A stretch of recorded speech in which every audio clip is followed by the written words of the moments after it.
So, good morning. My name is Julien Letrouit, and I am a developer at Nubo. So, Nubo is developing an analytics system for Internet of Things manufacturer. And 18 months ago, we at Nubo had a problem. We had a great minimal product, but we were only delivering new features approximately once every 3 months. And at that time, we had a pretty good business hedge in our industry, but at that delivery rate, we were about to lose it. So if we wanted to stay relevant, and if we wanted to survive, we had to speed up our development processes. What was especially frustrating for us was that despite a quite complex business, none of the reasons we were delivering so slowly had anything to do with the complexity.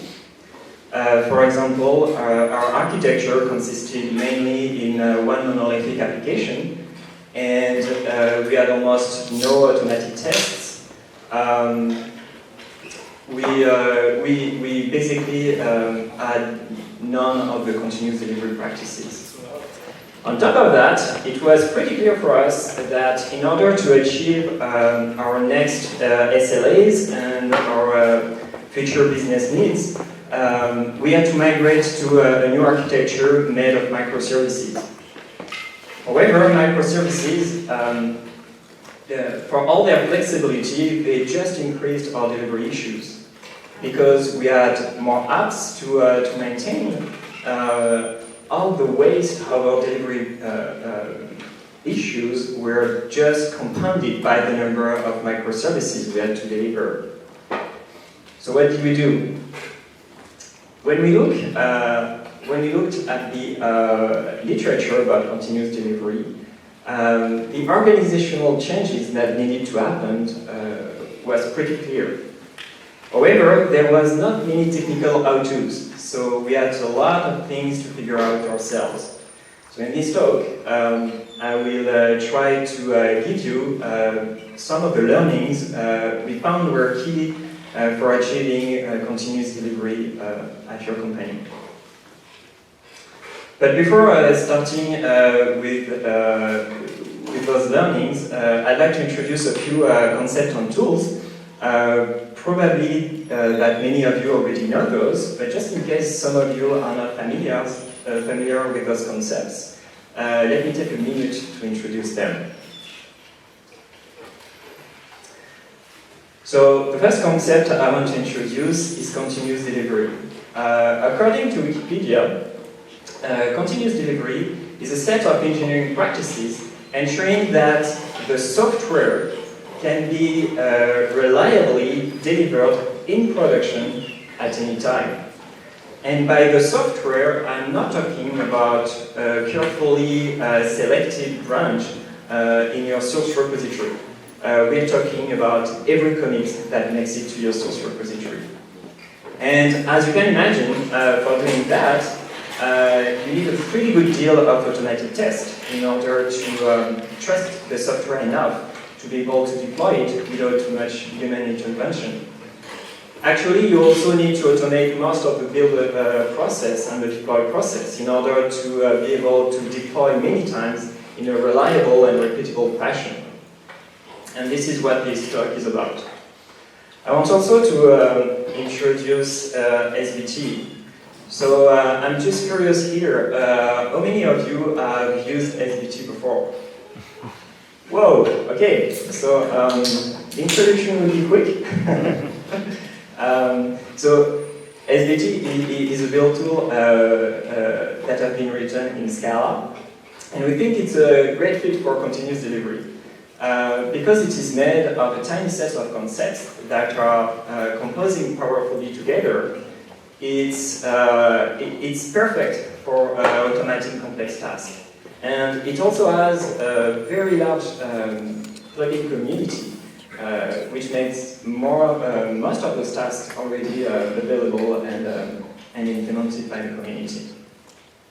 So I also want to introduce Docker. Docker is making a lot of noise these days. and for once I think it's completely justified.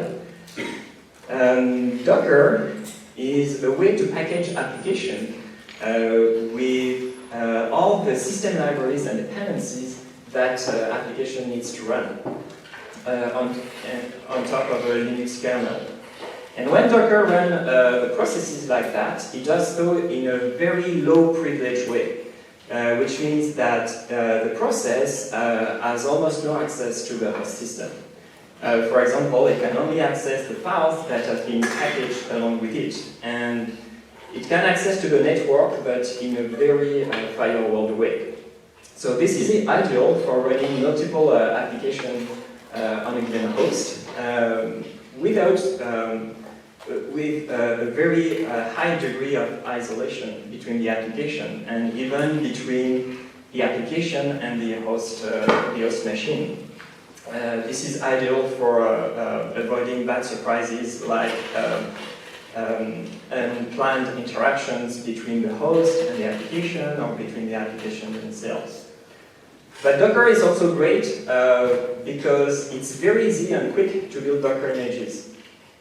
And also the Docker images are immutable. And this is great because when you're building a Docker images to run it in production, you can take that same image and run it pretty much everywhere you want. For example, on your developer's laptop for running integration tests, but also on your build servers or on the QA environment. Which makes all the tests you're running against that Docker image all the more relevant and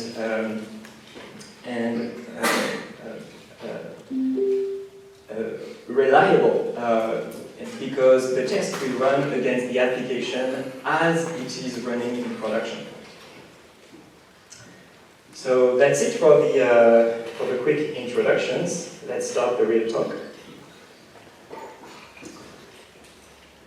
So when we started to change our release process, the very first thing we wanted was to be able to iterate quickly on our improvements.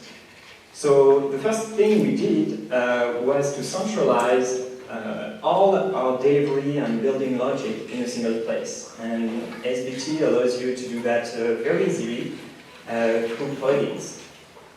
And plugins in SBT are very easy to build. So here is an example of such a plugin. And as you can see, it's a simple class extending the SBT plugin class. And there are two main things we tell the plugin. The first thing in the required variable are the list of other plugins you need to use in this plugin, because you can customize and compose plugins together. The other great thing is that makes a great central place to declare all plugins, all your builds in your company will use. And so your build, your projects within your company just need to reference your company plugin. The other thing we tell SBT is a list of project settings. And those of you who are familiar with SBT, so most of you, recognize the SBT build file syntax. It's because a plugin essentially is just inserting settings in your build files. So that makes it very easy to write and to reason about. But having put all the logic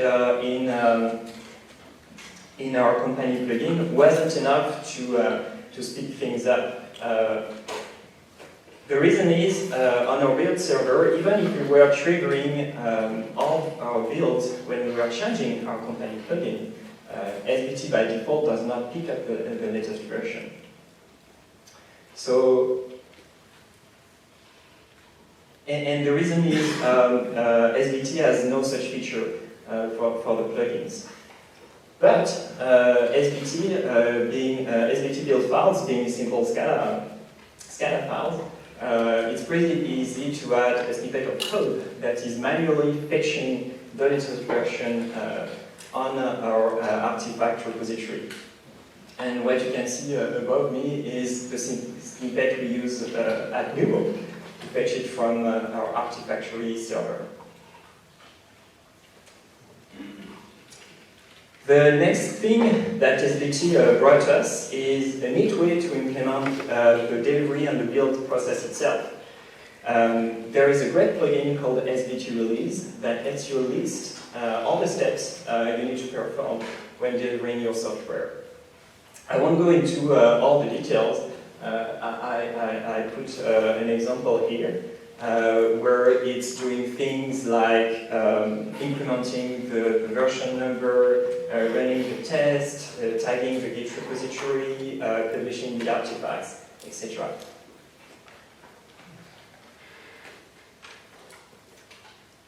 The next thing we needed to do was to build the Docker image. And here again, SBT has very nice plugins for doing that. There are actually two interesting plugins for building Docker images in SBT.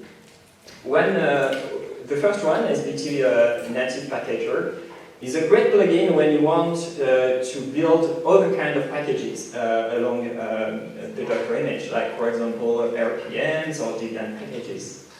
But we at Nubo use the second one, SBT Docker, which is simpler and which just lets you template the Docker build file.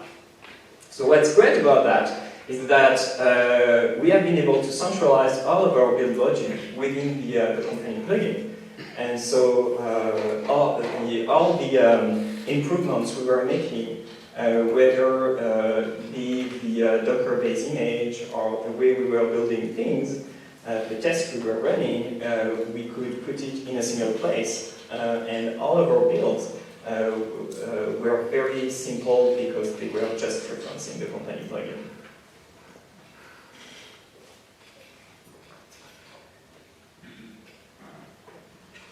So the next thing I want to talk about is a very important pattern. We quickly discovered when we increased the number of microservices we were using that managing by hand the version of our internal libraries we were using was becoming almost impossible. The reason is, as your number of microservices increase, you have more and more version of the libraries that are used in your ecosystem. Plus, some microservices are updated less often than others. So when you're iterating quickly, some services turn out very fast, lagging in terms of library versions. And when you have to finally update one of those services, it's very complicated. More often than not, you have a lot of breaking changes to apply. And this is especially not fun when you have hotfix to do in production at 10 p.m. Where you have to go through all that pain in a hurry, and it's long and it's stressful and it's very error-prone. So the way we handle that issue at Nubo is by when a developer is committing a change in a library, that developer is responsible to fix any kind of issues that can arise from that change on our build server. Our build server will rebuild all the consumers of that library. So in order to do that, we have to tell SBT to always take the latest version of our library, a little bit like the plugin story. But this time, SBT has a built-in feature for that. There are two ways of doing that. You can either let your library stay in the snapshot state, and for snapshots, SBT will always check there is not a new version on your artifact repository. But we don't do that at Nubo because we are very interested in tracking which version of our libraries are used in production. And so what we do instead is increase the library version each time we build it, and we ask SBT to fetch the latest version. And you can see above me how to do that. So it's done in two steps. First, you tell SBT that any version above a certain one is fine for the build. This is the version number. For example, any version above 1.0.0 in that example. And the second thing you tell SBT is that it's changing. And that will make SBT fetch the latest version every time it's resolving the dependencies. Yes? I'm curious, are you sure you actually need the changing modifier there? Because when I've done this sort of thing, ID ranges alone have been sufficient to make SBT fetch the next one. Changing should only be needed if like 1.0.0 has itself changed and 1.0 is something else. Well, what we found was that it was not working all the time, and sometimes if you have multiple versions of the library in the local ID cache, it was just using one of those already resolved library versions. And if we don't put the changing, for some reason, it is not fetching, it is not going to check on the artifact server, on the artifact repository, whether there is a new version or not. Yes? Was that just with the like square bracket, with like the open close syntax, or did you try with plus? Oh, plus, yes, so there are multiple syntaxes, but it's the same. Whether you're using the plus or that square bracket, it's having the same effect. Huh. Yeah, and it's not perfect, by the way. It's not working very well when you're publishing the library locally. So you have to manually remove the local published version so SBT can pick a new version again. But it's working pretty well. But the biggest work we had to invest in when we wanted to smooth our delivery process had to do with managing the schema of our data stores. Usually, when we add features to an application, we also had to modify its underlying database. And when you have a lot of microservices that themselves can add multiple data stores for different purposes, that makes a lot of change to happen very often on the databases. On top of that, at Nubo, we had a couple of additional challenges. For example, we're using a lot of different kinds of data stores. Relational databases, but also NoSQL databases. And we didn't find any tool that could help us with that. The other challenge we have is that our most important data stores are multi-tenant, which means we have one instance of the database per customer. So that's complexifying a little bit more the upgrade of the database, because when you want to apply migration to a database, you have to migrate all the instances of all the customers. And it turns out that when you have a lot of customers, it's not rare to have an issue in the middle of a migration. But if that happens for a given customer, you don't want to have half the customers migrating to the new version and half the customers to have a different version or even a corrupted database. So you have to quickly be able to roll back all the customers that have been, for which we applied that migration. And that makes even more important the issue of testing the database migrations. We needed to be able to easily test the migrations so we don't have to manually write tests for every migration we would do. And testing is also important when we wanted to test against those databases. For example, when running integration tests for microservices, it was very painful to get the database instance for that microservice and to make sure all the scripts to get to the latest version of the database were run and so on. So since we didn't find any tool for that, we created our own and we called it dbevolve.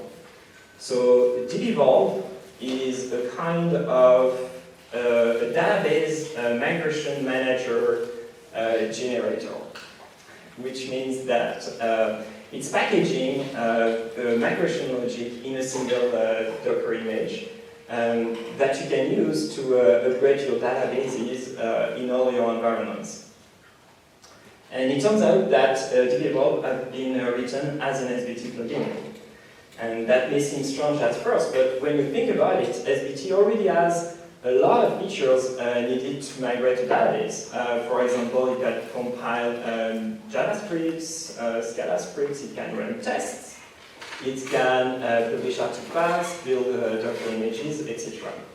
So let me show you what it feels like to write a database manager with dbevolve.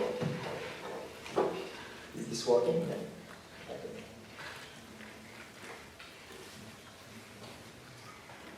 So, oops.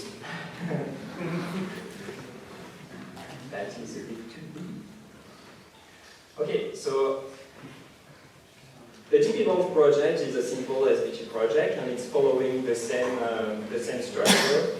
It is not different from any SBT application. As you can see, the build file is pretty simple. It's just referencing the dbevolve plugin, and most of the heavy lifting of the logic is made by this plugin. There are a couple of additional items we need to give to dbevolve compared to a classical SBT project. The first one is the configuration file, which is pretty big. Okay. So, is it okay? Yeah. So, the configuration file, let me take that. The configuration file, this is the place where you specify which kind of data store you want to use, what's its name, and you can also put in there all the connection parameter for all your environments. So, can we start? So, the other thing you have to give to dbevolve is a set of migrations. And in dbevolve, each migration is handled in its own directory, and we're simply using the name of the directory as the version of the migration. And since in our case it's very important to always have a downgrade script, you need to give two scripts to dbevolve. One upgrade and one for the upgrade and one for the downgrade from that version. So let's look at an upgrade script. Okay. So as you can see, it's just plain SQL, and the reason is we chose MySQL as the data store. And in dbevolve, you can use the native scripting language of your data store to create your migration scripts. If we would have chosen Cassandra, we would have CQL in the migration scripts. But sometimes the native scripting language is not enough. Either it has some limitations or you have a very complex migration logic. So in that case, dbevolve allows you to specify Java or Scala scripts, and you have a special annotation within the script that allows you to reference the class that will execute the script. So let me show you what dbevolve is doing with that.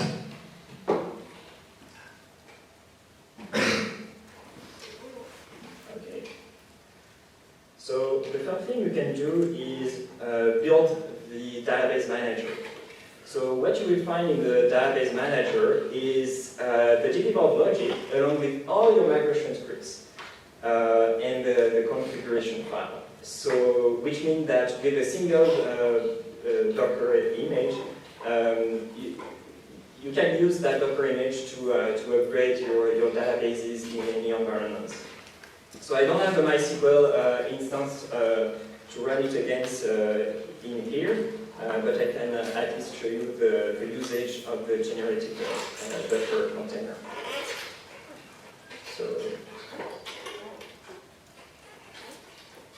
So let's say we are in the QA environment, and here we are.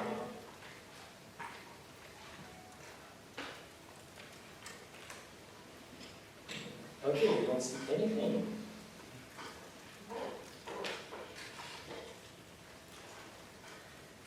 you can do three main things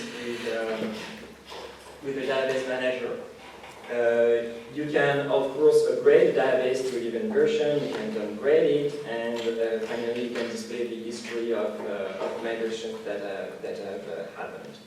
And if your database happens to be multi-tenant, you have additional options to manage all the instances of your various tenants. There is a hook to give to the devel what is the actual list of tenants you have in your company. But that's not the only thing the devel allows you to do. It can also generate test databases. So let's try to do that. So what it will do is generate a fully running database instance, in that example, a MySQL instance, for each of the migrations, which means that running an integration test against that database simply means running that Docker file, that Docker image, and connects to the database. And you don't have to run any script to upgrade the schema or whatever. It's already loaded in the test container. So let's see what the devel did.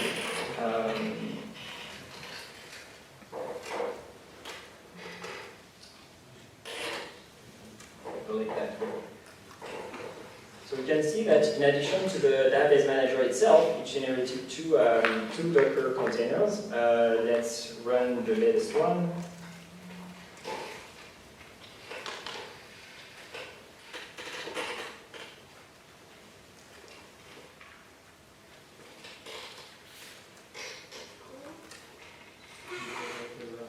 Yeah, that would be better if we run it, right? Okay, so let's connect to the database.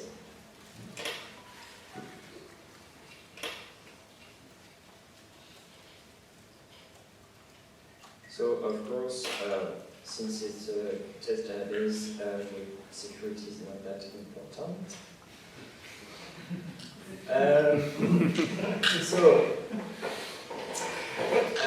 What are we supposed to find in that database? So if we look at the two upgrade scripts we had, one was creating a table, and one was inserting the data in three different ways. So I hope we're supposed to find that in the database.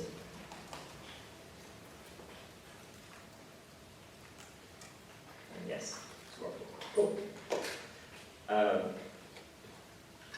So there are a lot of other use cases that devel is supporting, but it will be a bit long to pass through them. But I invite you to check it out on our GitHub account. It's open source. And that brings me towards the end of my talk. So, how are we going now after having passed through all those changes? We are not yet at the point we would want with continuous delivery, and we have a lot of improvement to do in order to get there. But things are running a lot smoother, and in particular, databases are not an issue. I mean, we upgrade, it's a daily routine. We are upgrading our database in production very quickly with the devel. We also have successfully migrated to a microservice architecture, and our systems are now composed of dozens of microservices interacting with each other. And as it comes to delivery rate, we are able now to deliver multiple changes to those systems every day. And we hope to do better in the future. So that's it. Thank you for your attention.